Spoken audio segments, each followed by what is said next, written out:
요한일서 3장 1절부터 3절까지 말씀이 되겠습니다. 우리 같이 봉독합니다. 보라, 아버지께서 어떠한 사랑을 우리에게 베푸사 하나님의 자녀가 일컬음을 받게 하셨는가. 우리가 그러하도다. 그러므로 세상이 우리를 알지 못하면 그를 알지 못함이니라. 사랑하는 자들아, 우리가 지금은 하나님의 자녀라. 장래에 어떻게 될지는 아직 나타나지 않았으나 그가 나타나시면 우리가 그와 같을 줄을 아는 것은 그의 참모습 그대로 볼 것이기 때문이니, 주를 향하여 이 소망을 가진 자마다 그의 깨끗하심과 같이 자기를 깨끗하게 하느니라. 아멘. 네, 여러분, 우리는 요한 1서 3장에 들어서면 이 편지의 분위기가 완전히 달라진 것을 느낄 수가 있습니다. 여러분이 알다시피 사도 요한은 요한 1서 1장 2장에서 숨도 안 쉬고 진리를 선포합니다.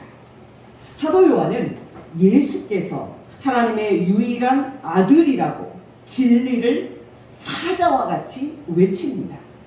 마치 최신의 전투기가 가장 빠른 속도로 날아가서 적진 그 한가운데 폭탄을 투하하듯이 사도 요한은 편지 처음부터 영지주의 이란의 거짓된 사상을 맹공격합니다. 사도들이 보통 편지를 쓸 때는 차분하게 인사부터 하고 또 하나하나 말하지요. 근데 인사도 하지 않고 처음부터 본론으로 들어가지는 않습니다. 그러나 사도 요한은 이런 일반적인 편지의 형식을 깨고 처음부터 예수님이 사람이 되신 하나님의 아들임을 부인하는 영주주의 사상이 거짓임을 선포합니다. 요한일서 1장 1절에서 4절입니다. 태초 붙어 있는 생명의 말씀에 관하여는 우리가 들은 바요, 눈으로 본 바요, 자세히 보고 우리의 손으로 만진 바라. 이 생명이 나타나신 바 된지라. 이 영원한 생명을 우리가 보았고 증언하여 너희에게 전하노니, 이는 아버지와 함께 계시다가 우리에게 나타내신 바 된 이 신이라. 우리가 보고 들은 것은 너희에게도 전함은 너희도 우리와 사귐이 있게 하려 함이니, 우리의 사귐은 아버지와 그의 아들 예수 그리스도와 더불어 사귐이라. 우리가 이것을 쓰면 우리의 기쁨이 충만하게 하려 함이라. 여러분, 기억하시기 바랍니다. 진리에 관한 한 절대 타협할 수 없다는 사도 요한의 이 단호한 태도는 사도 요한만의 태도는 아닙니다.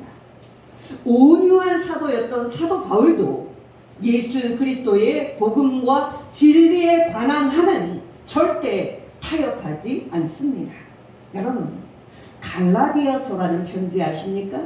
그 편지를 쓸 때 사도 바울은 인사는 합니다만은 사도 요한과 똑같이 처음부터 예수님이 사람이 되신 하나님의 아들임을 부인하는 사상을 맹공격합니다. 여러분, 구원 얻는 진리에 관한 사도 바울의 말은요, 단호합니다. 갈라디아서 1장 6절에서 9절입니다. 그리스도의 은혜로 너희를 부르신 이를 이같이 속히 떠나 다른 복음을 따르는 것을 내가 이상하게 여기노라. 다른 복음은 없나니 다만 어떤 사람들이 너희를 교란하여 그리스도의 복음을 변하게 하려 함이라. 그러나 우리나 혹은 하늘로부터 온 천사라도 우리가 너희에게 전한 복음 외에 다른 복음을 전하면 저주를 받을지어다. 우리가 전에 말하였거니와 내가 지금 다시 말하노니, 만일 누구든지 너희가 받은 것 외에 다른 복음을 전하면 저주를 받을지어다. 여러분, 기억하시기 바랍니다. 우리는 목에 칼이 들어와도 진리에 관한 한은 절대 타협할 수 없습니다. 사람들이 우리를 보고 그런 생각은 옛날 생각이고 편협한 생각이라고 조롱을 해도 우리는 우리를 죄에서 구원하시는 분은 오직 성자 하나님 예수 그리스도 한 분이라는 이 영광스러운 진리는 포기할 수 없습니다. 여러분, 성경 66권은요 아주 긴 책이고 내용도 많은 책입니다만은 어떻게 말해도 성경은 예수 그리스도를 말하는 책입니다. 성경은 오직 예수만이 우리를 구원하는 하나님의 유일한 아들이요 그리스도이심을 선포하는 책입니다.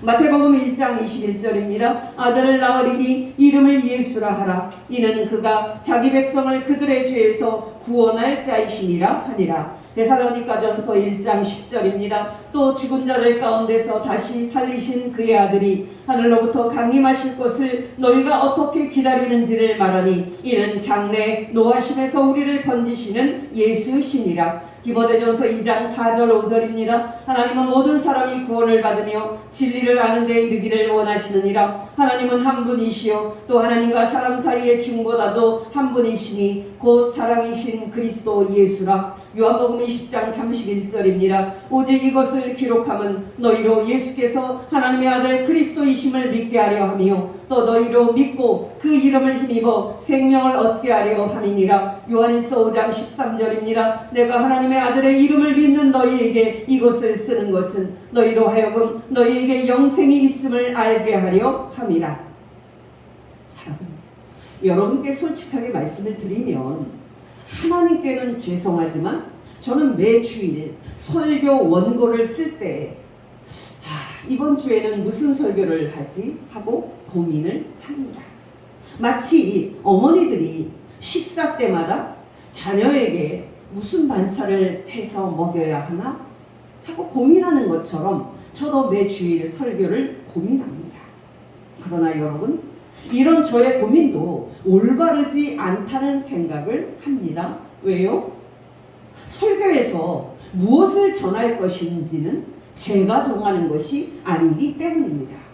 제가 무엇을 설교를 해야 할 건지는 성경이 정하는 것이고 하나님께서 정하는 것이기 때문입니다. 여러분, 하나님께서 설교를 통해 또 성경을 통해 전하시고자 정하신 진리는 무엇입니까? 바로 하나님의 아들 예수 그리스도입니다.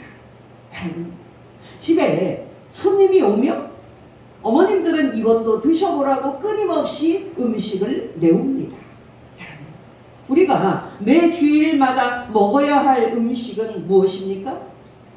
여러분은 매 주일마다 설교할 때 저에게서 듣기를 원하는 것은 무엇입니까? 여러분, 기억하시기 바랍니다.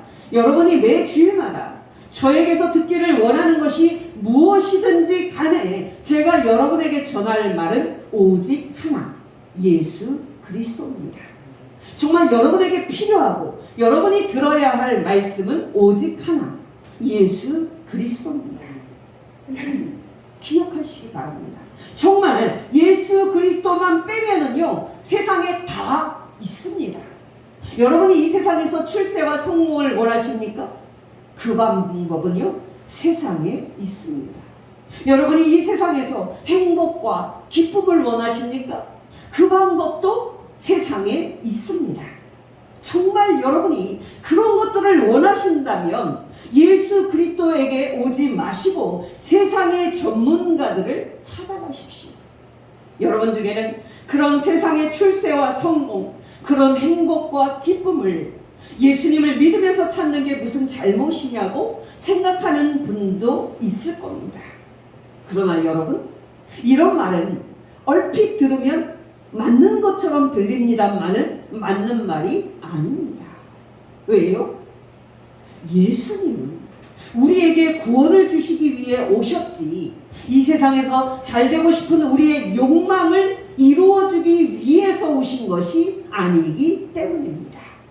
여러분께 권면드립니다. 여러분들이 사는 날 동안에 우리를 죄에서 구원하신 하나님의 아들 예수 그리스도를 믿는 이 진리를 굳게 붙잡고 승리하는 복된 성도 되시기를 예수 이름으로 축원합니다. 여러분, 다시 말씀을 드리거니와 사도 요한은 요한일서 3장에 들어서면 진리에 관한 말에서 사랑에 관한 말로 내용을 바꿉니다. 여러분 기억하시기 바랍니다. 사도 요한이 이 편지를 그리스도인들에게 쓴 이유는 두 가지였습니다. 첫째는 그들이 예수 그리스도를 믿는 이 보배로운 구원 얻는 믿음을 계속 굳게 지키게 하기 위함이었습니다. 둘째는 그들이 사랑하는 삶을 살게 하기 위한 것이었습니다. 여러분 기억하시기 바랍니다. 진리 없는 사랑은 공허한 인간의 도덕 행위일 뿐입니다. 그러나 여러분 사랑이 없는 진리는 영원히 없는 몸이 죽은 것 같이 죽은 믿음입니다. 요한일서 3장 17절에서 19절 상반절입니다. 누가 이 세상 재물을 가지고 형제의 궁핍함을 보고도 도와줄 마음을 닫으면 하나님의 사랑이 어찌 그 속에 거하겠느냐. 자녀들아 우리가 말과 혀로만 사랑하지 말고 행함과 진실함으로 하자. 이로써 우리가 진리에 속한 줄을 알고. 또 요한일서 3장 14절 15절입니다. 우리가 형제를 사랑함으로 사망에서 옮겨 생명으로 들어간 줄을 알거니와 사랑하지 않는 자는 사망에 머물러 있느니라. 그 형제를 미워하는 자마다 살인하는 자니 살인하는 자마다 영생이 그 속에 거하지 아니하는 것을 너희가 아는 바라. 여러분 사랑 없는 믿음을 죽은 것이라고 말하는 것은 비단 사도 요한만이 아닙니다. 야고보 사도도 이 진리를 말하고 있습니다. 야고보서 2장 19절 20절입니다. 내가 하나님은 한 분이신 줄을 믿느냐. 잘하는도다. 귀신들도 믿고 떠느니라. 아 허탄한 사람아 행함이 없는 믿음이 헛것인 줄을 알고자 하느냐. 또 야고보서 2장 26절입니다. 영혼 없는 몸이 죽은 것 같이 행함이 없는 믿음은 죽은 것이라. 마지막으로 야고보서 2장 14절에서 17절입니다. 내 형제들아 만일 사람이 믿음이 있노라 하고 행함이 없으면 무슨 유익이 있으리요. 그 믿음이 능히 자기를 구원하겠느냐. 만일 형제나 자매나 헐벗고 일용할 양식이 없는데 너희 중에 누구든지 그에게 이르되 평안히 가라 덥게 하라 배부르게 하라 하며 그 몸에 쓸 것을 주지 아니하면 무슨 유익이 있으리요. 이와 같이 행함이 없는 믿음은 그 자체가 죽은 것이라. 여러분 기억하시기 바랍니다. 오늘날 우리의 나라에서 판사와 검사가 되려면 법전을 아주 딸딸 외우고 답안지를 잘 쓰는 사람이 되면 됩니다. 정말 우리나라에서 판사와 검사가 되려면 그 사람의 마음과 성품이 정의로운지는 고려 대상이 아닙니다. 근데 여러분 하나님께서 천국에 들어가는데 필요하다고 우리에게 요구하시는 믿음도 사법시험처럼 정확히 교리를 딸딸 외우고 대답하는 그런 걸까요? 천만의 말씀입니다. 하나님께서 인정하시는 믿음은 올바른 교리를 머리로 정확히 알고 있느냐 하는 그런 믿음이 아닙니다. 하나님께서 인정하시는 믿음은 사랑이라는 그 행동으로 나타나는 살아있는 믿음입니다. 그렇다면 여러분 우리가 이 시점에서 물어야 할 첫 번째 질문은 바로 이겁니다. 여러분 우리 그리스도인들로 하여금 우리의 이웃을 우리 몸처럼 사랑하지 않고는 견딜 수 없도록 우리를 강권하는 동기는 무엇입니까? 여러분 우리로 하여금 우리의 이웃을 위하여 우리의 목숨을 버리기까지 하게 하는 동기는 무엇입니까? 바로 아버지 하나님께서 저와 여러분에게 베푸신 그 큰 사랑을 우리가 받았다 하는 인식입니다. 여러분 요한일서 3장 1절 상반절이 말하는 것이 바로 이 사실입니다. 보라 아버지께서 어떠한 사랑을 우리에게 베푸사 하나님의 자녀라 일컬음을 받게 하셨는가 우리가 그러하도다. 여러분이 눈치채셨는지 모르겠지만 사도 요한이 이 절에서 하는 말은 교수가 논문을 발표하듯이 감정 없이 내뱉는 무미건조한 말이 아닙니다. 이 말은 아버지 하나님께서 자기에게 베푸신 그 큰 사랑에 벅차서 시인처럼 외치는 경탄과 찬송의 말입니다. 감사하게도 우리 개정개혁 성경도 이 감탄과 감격의 의미를 잘 살려서 번역을 했습니다. 보라, 아버지께서 어떠한 사랑을 우리에게 베푸사 하나님의 자녀라 일컬음을 받게 하셨는가. 사도 요한이 한 이 말이 얼마나 큰 감탄과 감격의 말인지 헬라어 원어 성경을 풀어서 다시 말씀을 드립니다. 여러분 놀랍지 않습니까? 보십시오. 이 큰 사랑을 보십시오. 아버지 하나님께서 우리들에게 베풀어 주신 이 큰 사랑을 보십시오. 바로 이 큰 사랑 때문에 우리가 하나님의 영광스러운 자녀들이 되었습니다. 여러분, 사도 요한은 우리에게 베풀어 주신 하나님 아버지의 그 큰 사랑을 감격적으로 말한 다음에 다시 한번 감격하면서 이렇게 덧붙입니다. 우리가 그러하도다. 다시 요한일서 3장 1절 상반절입니다. 보라, 아버지께서 어떠한 사랑을 우리에게 베푸사 하나님의 자녀라 일컬음을 받게 하셨는가. 우리가 그러하도다. 여러분 기억하시기 바랍니다. 여기 우리가 그러하도다 라는 말도 소위 영혼 없이 내뱉는 생명 없는 말이 아닌 정말 놀라서 감탄하고 감탄하는 살아있는 고백입니다. 다시 풀어드리면 그 의미는 바로 이것입니다.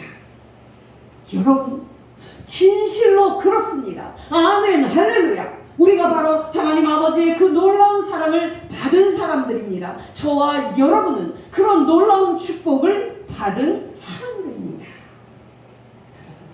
어떠십니까?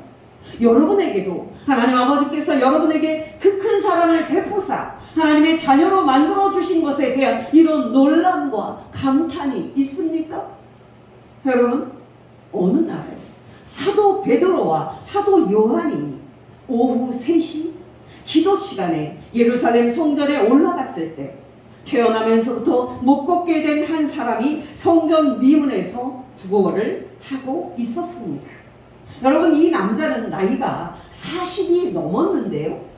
그날도 그 미문에서 지나다니는 사람들에게 한 푼을 달라고 구걸을 하고 있었습니다. 때마침 사도 베드로와 사도 요한이 지나가자 그 사람은 두 사람에게 동전 한 푼을 달라고 간청했습니다. 여러분 그 사람은 그 순간에 자기에게 어떤 엄청난 일이 일어날 것인지 전혀 생각하지 못하고 있었습니다. 그 사람은 그저 살아있는 목숨을 풀칠할 수 있는 그 동전 한 푼을 바라고 있었습니다. 여러분 그 동전 한 푼을 달라고 구걸하는 그 사람에게 사도 베드로와 사도 요한이 동전을 줬습니까? 천만의 말씀입니다. 베드로와 요한은 이 세상에서 가장 존귀한 이름, 이 세상에서 가장 영광스러운 이름, 예수 그리스도의 이름을 주었습니다. 예수 그리스도의 이름으로 일어나 걸으라는 그 베드로의 말을 듣고 그 사람에게 어떤 일이 일어났습니까? 바로 그 사람에게 평생 상상할 수 없었던 일이 일어났습니다. 베드로가 그 사람의 오른손을 잡아 일으키니까 그 사람의 발과 발목이 곧 힘을 얻었습니다. 여러분 이때부터 이 사람은 가만히 있을 수가 없었습니다. 정말 이때부터 이 사람은 점잖게 베드로와 요한에게 감사합니다 하고 말하면서 가만히 있을 수 없었습니다. 40년 만에 생전 처음으로 걸을 수 있게 된 이 놀라운 상황 속에서 이 남자는 신난 어린아이처럼 뛰면서 하나님을 찬송했습니다. 사도행전 3장 3절에서 8절입니다. 그가 베드로와 요한이 성전에 들어가려 함을 보고 구걸하는 것을 베드로가 이르되 은과 금은 내게 없거니와 내게 있는 이것을 너에게 주노니 나사렛 예수 그리스도의 이름으로 일어나 걸으라 하고 오른손을 잡아 일으키니 발과 발목이 곧 힘을 얻고 뛰어서서 걸으며 그들과 함께 성전으로 들어가면서 걷기도 하고 뛰기도 하며 하나님을 찬송하니. 기억하시기 바랍니다. 저와 여러분이 예수님을 믿으면서 보여야 할 반응은 정확히 이런 겁니다. 여러분 40평생 한 번도 걸어보지 못했던 이 남자가 정말 태어나면서부터 못 걷게 되었던 이 남자가 예수 그리스도의 이름으로 걷는 축복을 받았을 때 어찌 놀라지 않을 수 있었겠으며 어찌 큰 소리로 예루살렘 성전이 떠나가도록 하나님을 찬송하지 않을 수 있었겠습니까? 여러분, 그 순간에 예루살렘 성전에 있던 모든 사람들이 그의 놀라운 모습을 보고 크게 놀란 것은 당연한 것이었습니다.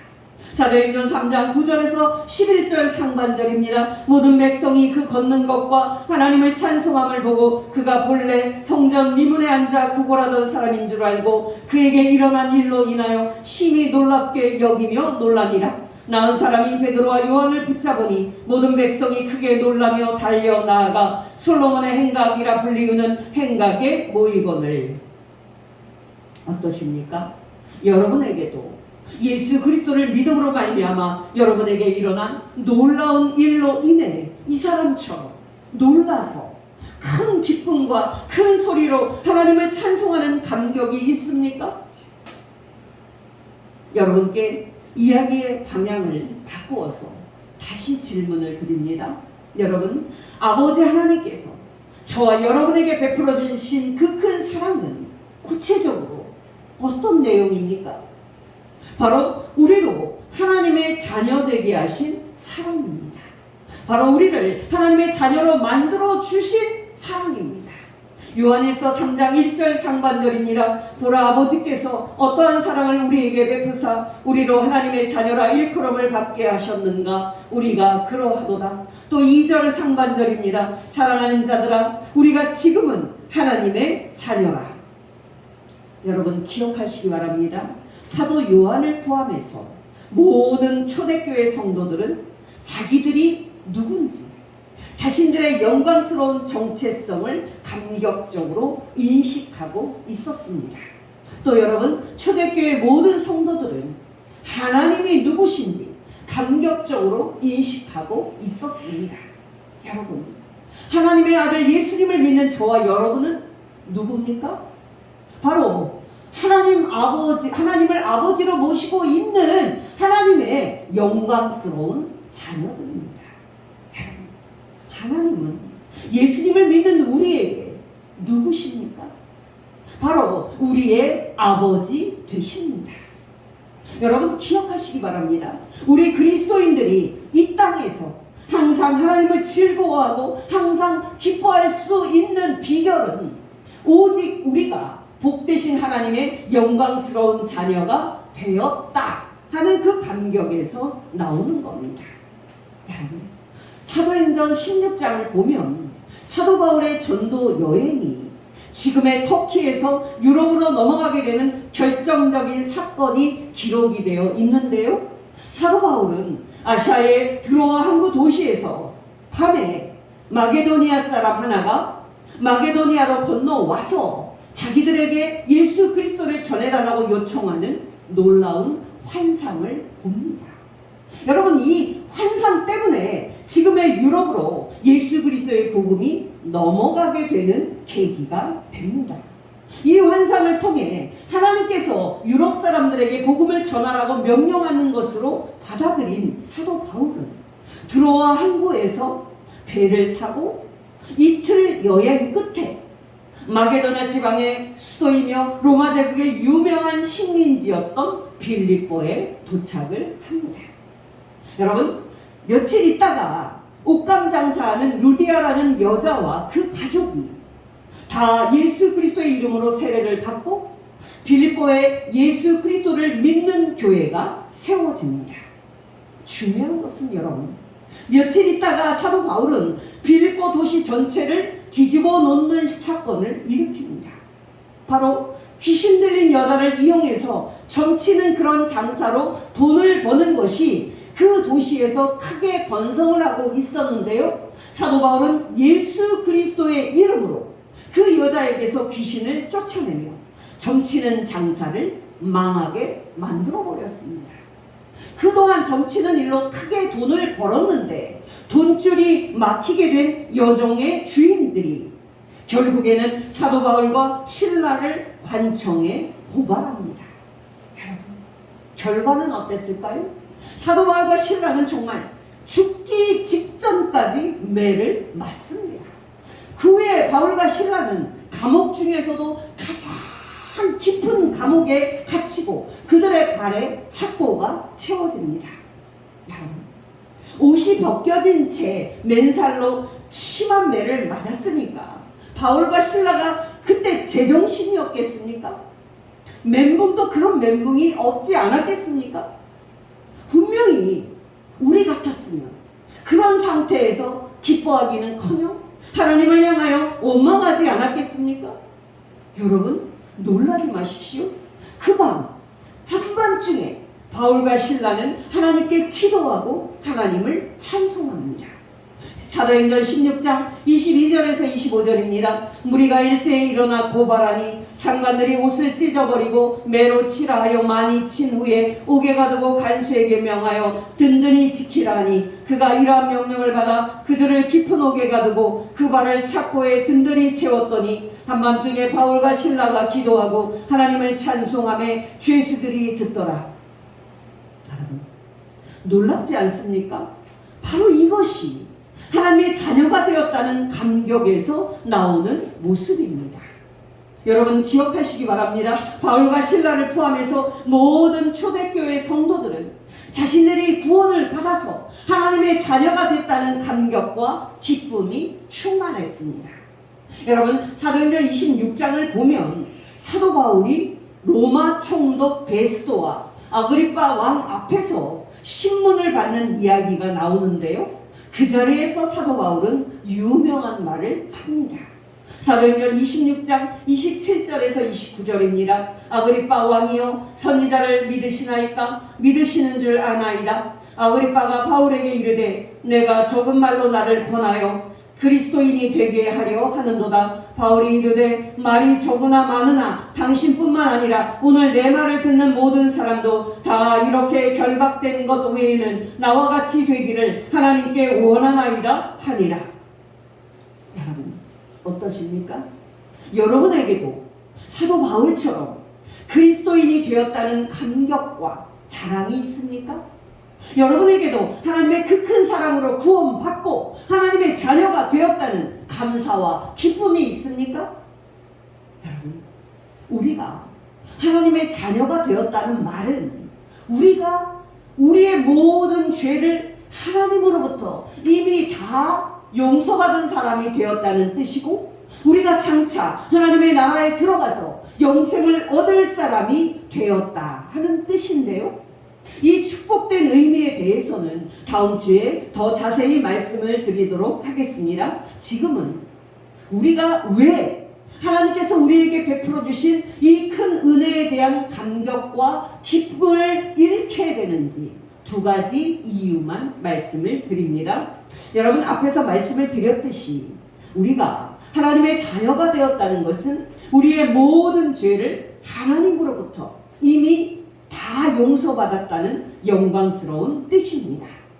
요한에서 2장 12절입니다. 자녀들아, 내가 너희에게 쓰는 것은 너희 죄가 그의 이름으로 말미암아 사함을 받았으며, 골로새서 1장 14절입니다. 그 아들 안에서 우리가 속량 곧 죄사함을 얻어도다. 마태복음 26장 27절 28절입니다. 예수께서 또 잔을 가지사 감사기도 하시고 그들에게 주시며 이르시되 너희가 이것을 다 마시라. 이것은 죄사함을 얻게 하려고 많은 사람을 위하여 흘리는 바 나의 피 곧 언약의 피니라. 예레미야 31장 34절 하반절입니다. 내가 그들의 악행을 사하고 다시는 그 죄를 기억하지 아니하리라. 여호와의 말씀이니라.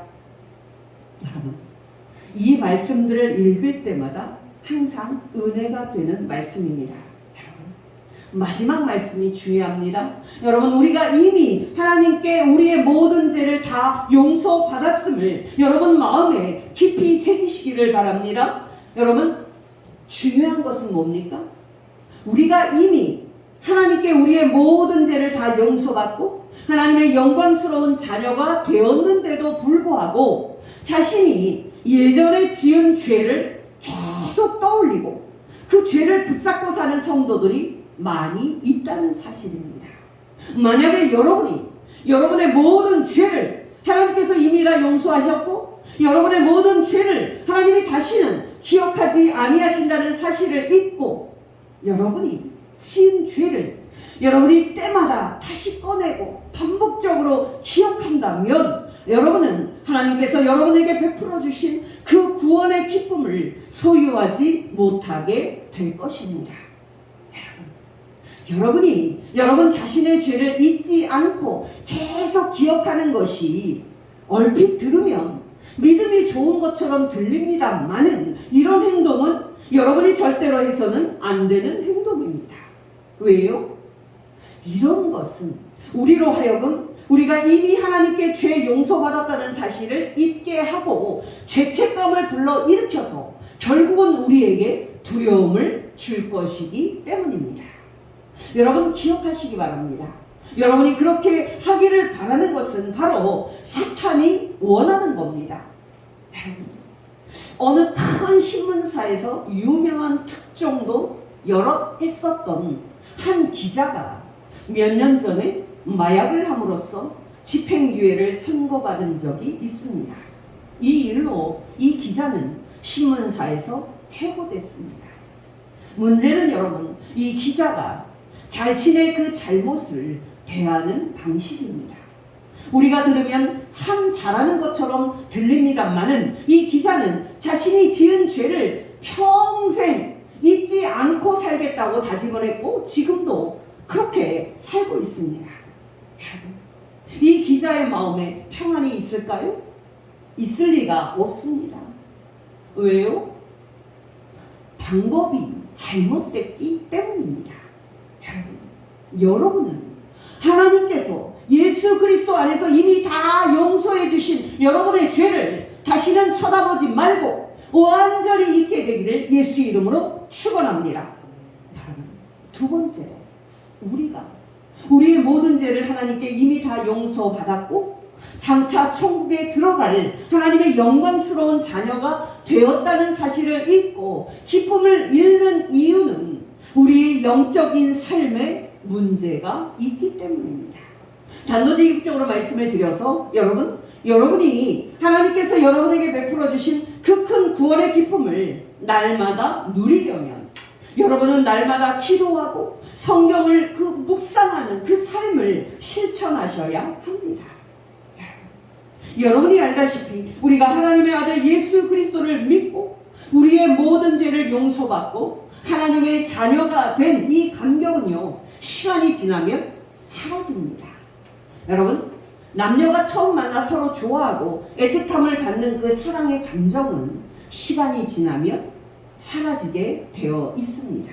이와 마찬가지로 우리가 처음에 하나님을 만난 후 우리의 모든 죄를 용서받고 하나님의 자녀가 된 이 감격도 시간이 지나면 사라집니다. 그렇다면 여러분, 우리가 어떻게 해야 예수 그리스도 안에서 우리의 모든 죄를 이미 다 용서하시고 우리를 자녀 삼아주신 하나님의 이 큰 사랑에 대한 감격을 날마다 유지할 수 있습니까? 방법은 오직 하나입니다. 우리가 날마다 시간을 정해놓고 우리에게 이 큰 사랑을 베풀어 주신 하나님께 감사 기도를 한다면 우리의 마음은 날마다 새로워지게 될 것입니다. 정말 우리가 날마다 시간을 정해놓고 우리의 모든 죄를 용서해 주신 하나님께 감사 기도를 한다면 우리의 마음은 기쁨으로 충만해질 것이고 우리의 믿음은 결코 식지 않게 될 것입니다. 지난주에 말씀을 드렸던 레슬리 뉴비긴 목사님은 하루에 30분씩 날마다 기도를 했다고 합니다. 여러분, 예수님의 기준으로 하면 1시간입니다. 마태복음 26장 40절입니다. 예수께서 제자들에게 오사 그 자는 것을 보시고 베드로에게 말씀하시되 너희가 나와 함께 1시간도 이렇게 깨어 있을 수 없더냐. 여러분, 기억하시기 바랍니다. 여러분이 날마다 기도하고 성경 말씀을 묵상한다면 여러분의 마음이 새로워지고 헛헛하지 않을 것이고 여러분의 심령에 생수의 강이 흐르게 될 것입니다. 로마서 12장 2절 상반절입니다. 너희는 이 세대를 본받지 말고 오직 마음을 새롭게 함으로 변화를 받아. 여러분, 기억하시기 바랍니다. 시간이 지나면 우리의 몸에 먼지가 쌓이고 때가 붙듯이 우리의 마음도 시간이 지나면 믿음이 식고 마음이 굳어집니다. 여러분 생각해 보십시오. 우리가 처음에 예수 그리스도를 믿고 하나님께 우리의 모든 죄를 용서받았을 때 얼마나 기뻐했습니까? 우리는 언제 주일이 돌아오나 하고 기다렸고 모든 예배에 참석해서 우리의 모든 죄를 용서해 주신 하나님께 감사 예배 드리는 것을 우리 삶의 기쁨으로 알고 살았었습니다. 그러나 여러분은 지금 어떤 상태입니까? 지금도 여러분이 처음 예수님을 믿을 때처럼 감격과 기쁨이 있습니까? 여러분께 권면드립니다. 아무리 바쁘더라도 날마다 시간을 내서 예수 그리스도 안에서 여러분의 모든 죄를 이미 다 용서해 주시고 여러분을 하나님의 자녀 삼아 주신 하나님 아버지께 감사 기도를 드리고 하나님과 교제하는 복된 성도 되시기를 예수 이름으로 축원합니다. 정말 그렇게 함으로 하나님께서 여러분의 영혼을 부르실 때까지 날마다 성령 충만해서 여러분의 모든 죄를 다 용서해 주시고 하나님의 자녀 삼아 주신 하나님께 날마다 감사 찬송하고 천국에 들어갈 소망으로 항상 기뻐하는 복된 성도 되시기를 예수 이름으로 축원합니다. 기도하겠습니다. 하나님 아버지, 오늘 말씀을 통해서 당신께서 우리에게 예수 그리스도 안에서 우리의 모든 죄를 용서해 주시고 하나님의 영광스러운 자녀 삼아 주신 그 사랑을 깨닫게 하신 것 진심으로 감사를 드립니다. 그러나 하나님 아버지, 우리의 삶을 돌아볼 때 예수 그리스도를 믿는 진리를 붙잡는 데 힘쓰는 것만큼 우리 이웃을 우리 몸처럼 사랑하는 일에도 똑같이 힘쓰지 못했음을 기억하며 진심으로 회개합니다. 하나님 아버지, 우리의 죄를 용서하여 주시고 우리에게 성령님과 성경 말씀으로 충만하게 하여 주시사 우리를 구원하신 하나님의 유일하신 아들이신 예수 그리스도를 믿고 사랑할수록 우리 이웃을 우리 몸처럼 사랑하는 일에도 똑같이 열매 맺는 참된 그리스도인이 되게 하옵소서. 예수님의 이름으로 기도합니다. 아멘.